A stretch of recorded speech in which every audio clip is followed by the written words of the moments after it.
En la sesión de hoy vamos voy a explicarles lo que son los cuantificadores. Ya hemos visto un poco de lógica, ¿verdad? Demostraciones, inferencias lógicas y simplificación de expresiones utilizando las leyes de la lógica. Hoy vamos a continuar con cuantificadores. Eh, bueno, primero consideremos la siguiente proposición. P de x es x al cuadrado menos 1 igual a 0.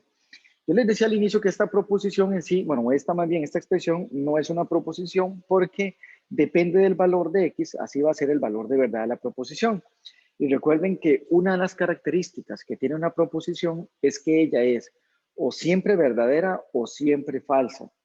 No puede ser que a veces es verdadera y a veces es falsa. De hecho, eso se llama ley del tercer excluido. Entonces, por ejemplo, en este caso, si x es 1, por ejemplo, si x es 1, entonces la proposición es verdadera. Si x es 2, es decir, otro número, la proposición es falsa.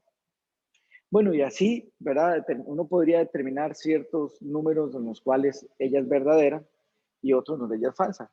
Pero es necesario como cerrarla. Por eso, de hecho, se llama una proposición abierta, porque depende del valor de x que la proposición P sea verdadera o sea falsa. No sé si me explico. Ahora, uno podría decir que si x pertenece, por ejemplo, a este conjunto, 1 y menos 1, entonces P de x es verdadera. También uno podría decir que si x pertenece a R excepto esos valores, 1 y menos 1, entonces más bien P de x sería falsa. Porque si está fuera de los 1 y menos 1, pues no va a cumplir la ecuación. Entonces sería falsa, ¿verdad? Ya si yo cierro quiénes son las x, ya sí sería una proposición, porque yo podría determinar si ella es verdadera o es falsa. Hay que tener cuidado porque cualquier x fuera de estos dos conjuntos daría más bien que a veces es falsa, a veces es verdadera, no cumpliría la ley del tercer excluido. Digo aquí que ella es verdadera en 1, porque cuando yo sustituyo aquí, 1 menos 1 da 0. Entonces sí cumple la ecuación. Pero en 2 no. 2 al cuadrado menos 1 es 1, no da 0. Por tanto, la proposición es falsa, ¿verdad? Por eso aquí digo, también si es menos 1 es verdadera, porque menos 1 a la 2, menos 1 también da 0. Pero cualquier número fuera de incluido en este conjunto, va a dar falso. Lo que no debería ser es que hayan valores que a veces sí y a veces no. Ahora, resulta, bueno, el tema trata de determinar cuáles o cuántos son los elementos, en realidad no los vamos a contar tampoco, la cantidad de elementos que satisfacen o no una proposición abierta. Cuando ya uno los cuantifica, ya sería una proposición cerrada, ¿verdad? Y para cuantificar utilizamos específicamente dos cuantificadores, que es el cuantificador existencial y el cuantificador universal. Con respecto al cuantificador universal, es aquel que expresa que todos los elementos del conjunto cumplen el valor de P de X. Por ejemplo, aquí tengo uno que dice todo número real elevado a la 0 es 1. Entonces, ¿cómo escribiría eso usando los cuantificadores? Se escribiría así. Todo número que está en R, ¿verdad? ¿Qué cumple? Que elevado al cuadrado, que elevado a la 0 es 1. Esa sería la proposición. Aquí dice todo número elevado al cuadrado, de hecho lo podemos poner entre paréntesis. Todo número elevado al cuadrado cumple esta condición. ¿Cuál es la condición? Perdón, todo número real, aquí lo que dice aquí, elevado a la 0 es 1. Ya podemos pues determinar si la proposición es verdadera o falsa. En este caso, la proposición es falsa, porque existe un valor para el cual no se cumple, que es para x igual a 0. La expresión 0 a la 0 no es 1. Entonces, como no es 1, la proposición es falsa. Noten que el cuantificador universal es el para todo, ¿verdad? O sea, todo número real. O sea, todos los números cumplen la condición que están diciendo. Por ejemplo, en el B dice todo número entero. O sea, esa es Ese es el cuantificador. Ahí me habla de cuántos son. Bueno, de hecho me dice que todos, ¿verdad? Todo número entero que es divisible por 2 y 3 es divisible también por 6. Entonces lo escribimos así. Primero decimos todo número entero. Entonces, toda X en los números naturales. Esa es la primera parte. ¿Qué cumplen? Cumplen que es divisible por 2 y por 3, entonces la vamos a poner así. Pongámoslo así, X divide, lo podemos poner en palabras y ahorita lo ponemos en letras para que vea cómo queda, ¿verdad? X divide a 2 y 3, entonces X divide a 6. Lo podríamos escribir así, que todos los números, para todos los números enteros, si ese número entero es divisible, divide a 2 y divide a 3, entonces también divide a 6. Un ejemplo, qué sé yo, 12. 12 es divisible por 2 y 12 es divisible por 3. Entonces 12 también es divisible por 6. Noten que aquí uso una conectiva lógica, es el entonces. O sea que aquí podemos utilizar también conectivas lógicas. También lo podemos escribir aquí como que X, vamos a ponerlo así para que quede más clarito, X es divisible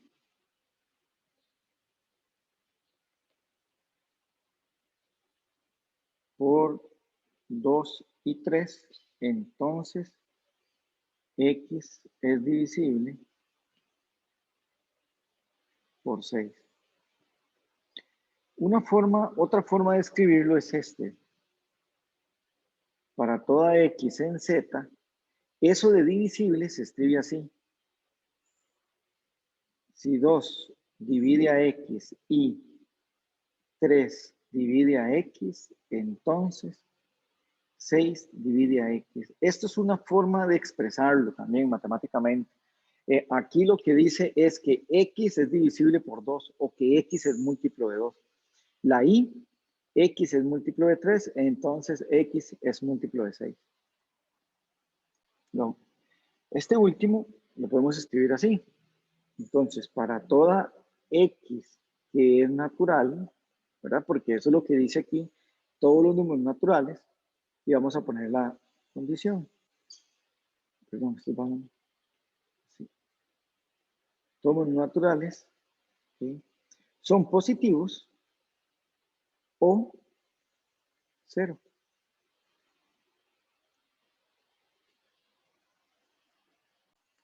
Que también lo podríamos escribir así. Todos los números naturales son mayores o iguales a cero.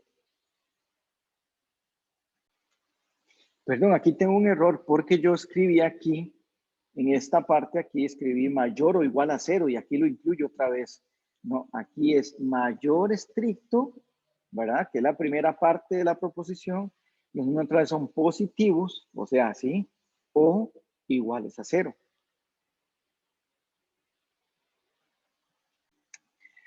El segundo cuantificador es el existencial y expresa que algún elemento del conjunto cumple P de X. Entonces, el cuantificador universal lo que dice es que todos, ¿verdad?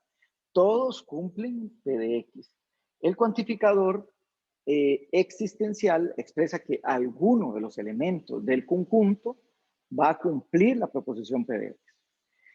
Un ejemplo, dice, existe un número racional cuya raíz cuadrada es entera. Ve, existe un número racional, no está diciendo todos los números racionales cumplen qué, sino existe un número racional cuya raíz cuadrada es entera.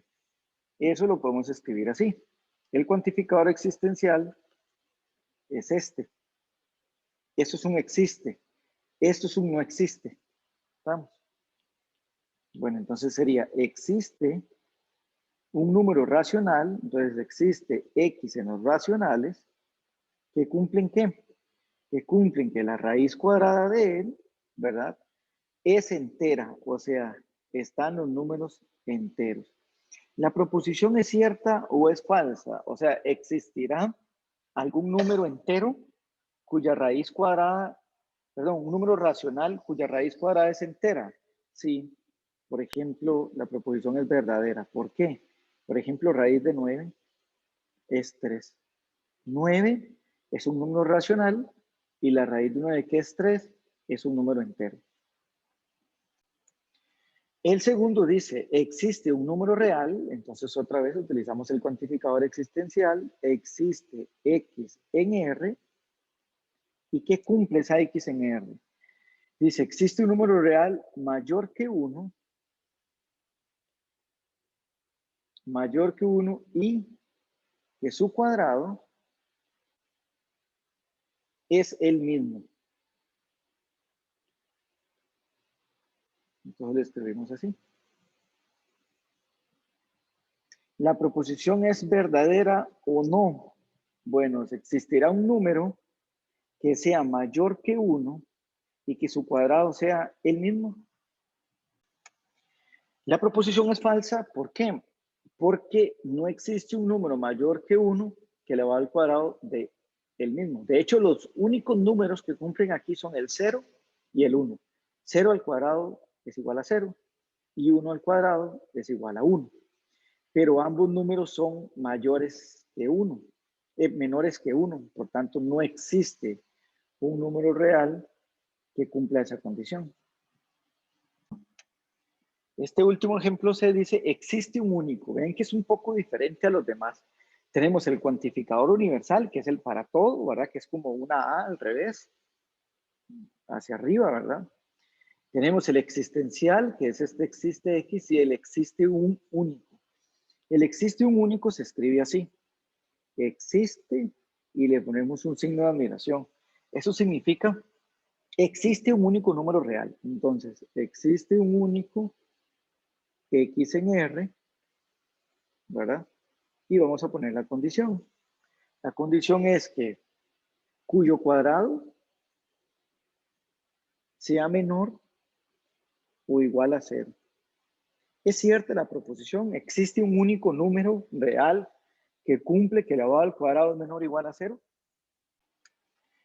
Es verdadera, ¿por qué? Porque el único número que elevado al cuadrado es menor o igual a 0 es el 0. Por tanto, la proposición es verdadera. O sea, no hay otro valor que elevado al cuadrado sea menor o igual a 0, solamente el 0. Por eso cumple las dos condiciones, que existe y que es único.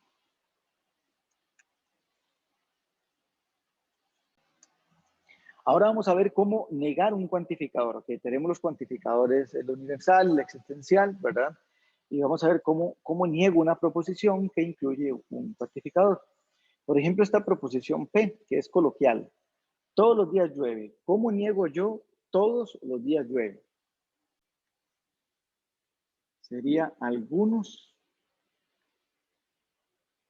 días no llueve. Vean cómo el todos cambió a algunos y los días llueve pasa a días no llueve. Esto sería la negación de P. ¿Cómo sería la negación de Q? Existe un número entero que es cuadrado perfecto y cubo perfecto. Lo que quería que vieran de estos dos ejemplos, ¿verdad? Era, vamos a poner aquí P y este es Q. Lo que quería que vieran es que la negación de un todos es un existe, ¿verdad? Y la negación de un existe es un para todo. Entonces uno dice, todos los días llueve. Entonces uno podría decir, esta sería la negación de todos los días llueve. Algunos días no llueve. O existen días que no llueven. Con respecto a la negación de un existe, lo podemos escribir de dos formas. ¿Okay? Aquí dice, existe un número entero que es cuadrado perfecto y cubo perfecto. Ok, usemos este primero. Entonces, este es existe un número entero, es el cuantificador, por así decirlo. Entonces aquí sería para toda x en d, o sea, todos los números enteros, que es lo que escribí aquí, no p de x, o sea, no cumplen la condición. Y aquí hay que tener cuidado porque vamos a negar que es cuadrado perfecto y cubo perfecto. Entonces la negación sería, no es cuadrado perfecto o no es cubo perfecto. Y la negación de un no existe, y la otra forma de escribirlo es, no existe un número entero, que sería esta partecita, que cumple p de x, o sea, que es cuadrado perfecto y cubo perfecto. Estas dos expresiones dicen exactamente lo mismo. Hagamos algunos ejemplos. Por ejemplo, dice este A, bueno, la indicación es niegue las siguientes proposiciones. La A lo que dice es, todos los números reales cumplen que 3 veces x al lado más x menos 16 es mayor o igual a 9. O sea que cualquier número real, se supone, ocurre esto y es falso. Yo supongo que es falso porque, por ejemplo, el 0, 3 por 0, 0 más 0 menos 16 no es mayor que 9. Entonces la proposición es falsa. Pero bueno, lo que nos preguntan es, lo que nos dicen es negarla. Para negarla, ok, sería existe x en R y niego la proposición, tal que 3x al cuadrado más x menos 16 es menor que 9. Entonces noten que aquí estoy usando el cuantificador, lo niego y después niego esta proposición. ¿Sí? Vamos a hacer la B. Ok, para negarla, primero vamos a arreglarlo un poco, ¿verdad? Vamos a simplificarlo un poco, por así decirlo, o cambiarla. Lo primero que hice fue pasar esta entonces a una O por medio de una implicación de disyunción. Entonces recuerden que la implicación de disyunción lo que hace es niego el primero, entonces niego este, o y dejo el consecuente igual. Ahora, ¿cuál es la negación de que x sea menor que menos 1? La negación es que x es mayor o igual a menos 1. Este queda igual. Ahora sí, aquí aplico ya la negación. La negación de un existe, un para todo, y niego esto. Eso es lo que está haciendo esta negación, negando todo. ¿Cómo niego una O? Lo niego con una I. Y niego las proposiciones simples. ¿Cuál es la negación de que x es mayor o igual a menos 1? Es que x es menor que menos 1. Noten que el mayor o igual se niega con un estricto menor. ¿Y cuál es la negación de que x inverso es menor o igual a 7? Es que x inverso es estrictamente mayor que 7. Y ahí terminaría el ejercicio. Vamos a negar el C, perdón, que sería no existe una en N que cumple esto. La negación sería existe una en N que lo cumple. En el D, existe un X en R que cumple esto. La negación sería negar el existe para un para todo y niego la proposición. ¿Cómo se niega un sí solo sí? Con un excluyente y las proposiciones quedan tal y como estaban. Vean que aquí queda raíz cuarta de X está en Z y aquí también. Aquí X es mayor que 53 y aquí también. Y este último, que sería la negación de un existe un único. La negación de un existe un único pueden ser dos cosas, por así decirlo. Puede ser que ninguno lo cumple, ¿verdad? Porque la negación de que solo uno lo cumple es que ninguno lo cumple o más de uno lo cumple. Entonces, en esta primera parte lo que dice es de todos los números reales, ninguno lo cumple. O existe un número real que sí lo cumple, pero que no es X. Eso significa que hay al menos uno que lo cumple. Entonces, aquí está la negación de ninguno y de al menos uno. Esa es la negación de un existe único. Cuantificadores anidados es la unión, que es lo que vamos a ver ahora, ¿verdad? Es la unión de dos o más cuantificadores. Por eso hay 4 posibles cuantificadores anidados.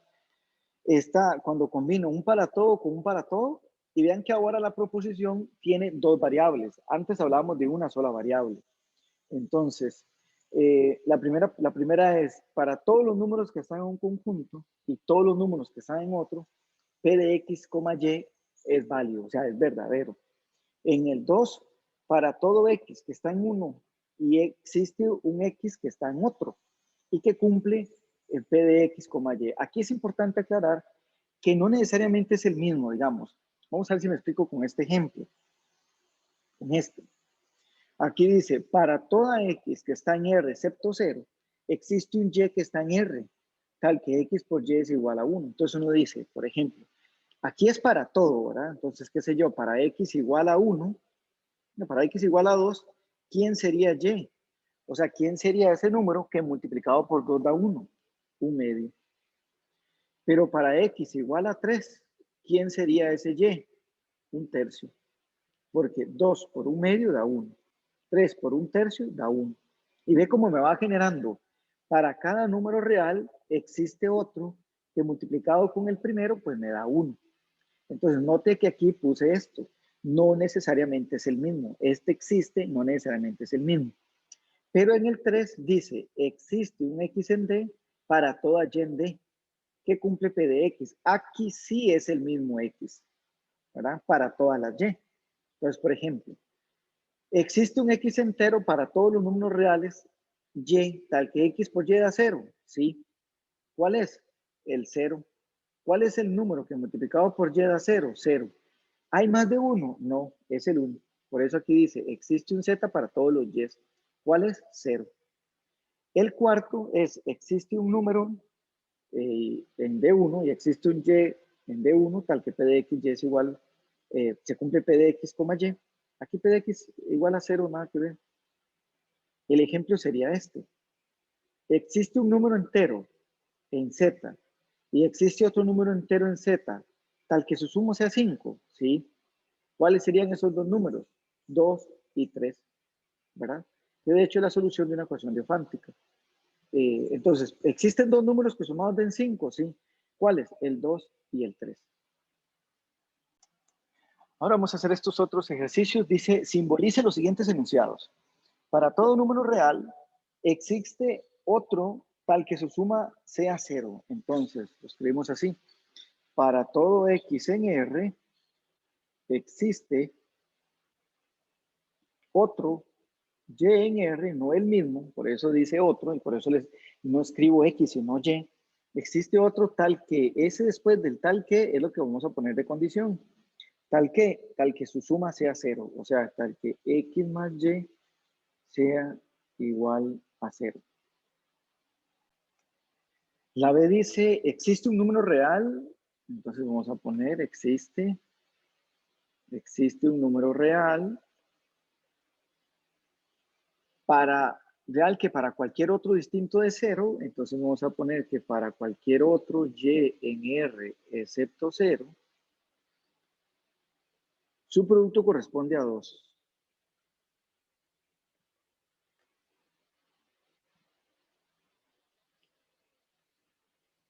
Esta es la forma de hacer esa. La primera es verdadera, esta anterior es verdadera, porque sí, para x igual a 2 existe menos 2, para 3 menos 3, para raíz de 5 menos raíz de 5, para 0, 0 de hecho.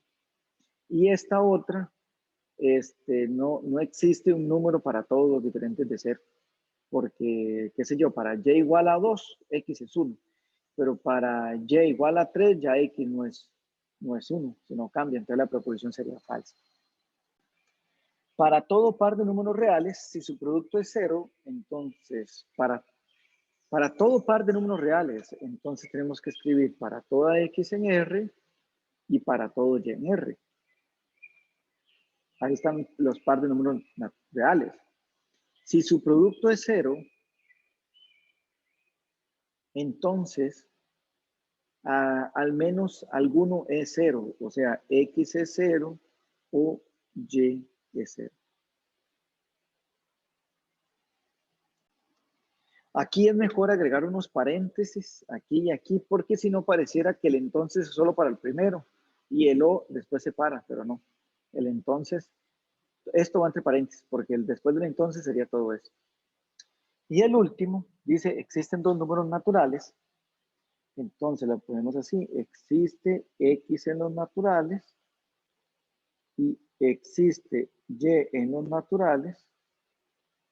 Y vamos a poner la condición tal que la suma de sus cubos sea menor o igual que 0. La suma de sus cubos sea menor o igual que 0. Ahora vamos a negar estas proposiciones. La primera dice, para toda x que está de menos 1 a más infinito, existe un y que está de 1 más infinito, y la proposición, que es que la raíz cúbica de 3x más 3 más 1 es igual a raíz de y menos 1 más 1. Entonces, bueno, usamos los principios que estábamos usando antes de la negación de cuantificadores. La negación de un para todo es un existe.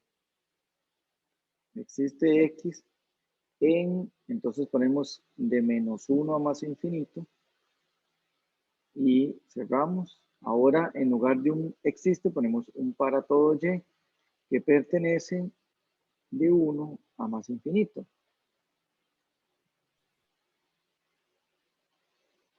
¿Sí? Y ahora sí vamos a negar la proposición. La negación de la proposición sería que la raíz de 3x más 3 tiene que ser diferente a la raíz de y menos 1 más 1. Entonces, nada más niego las proposiciones, ¿verdad? Niego los cuantificadores y niego la proposición. Aquí tenía dos errores. Uno es que había puesto este intervalo que está cerrado, lo había puesto aquí abierto, pero él no cambia, lo que cambia es el cuantificador. Y que este 1 no lo había puesto aquí.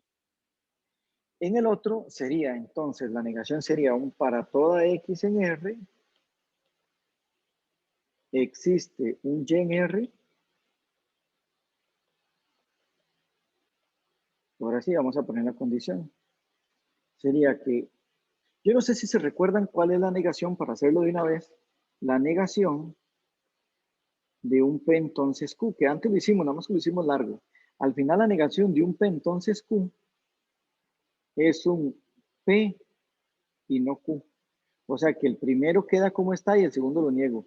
O sea que aquí sería X más Y igual a 2016 y niego la segunda. X es diferente de 2000 y Y es diferente de 16. Y esa sería la negación. La negación de la otra sería, en lugar de un para todo, ¿verdad? Escribimos un no existe, entonces sería existe X en el intervalo de menos 4 a menos 1, existe una Y en el intervalo de 5 a 9 y ponemos la condición. Que 1 entre Y sea menor o igual que 1 entre X sería que 1 entre Y sea mayor que 1 entre X. Y la última sería igual a un existe X en este intervalo. En lugar de un existe, ahora ponemos un para todo Y en este otro intervalo. Y cambiamos la proposición. Entonces sería 5 es menor que X y XY es menor que 10. Noten que aquí lo que hice fue aplicar la regla que borré ahorita, que es el primero queda como está, la negación de, no, perdón, esto es un sí, solo sí. Entonces la negación de un sí, solo sí sería 5 menor que X, un O excluyente, y XY mayor que 10. La negación de un sí, solo sí es un O excluyente, y las proposiciones no se niegan, quedan tal y como están.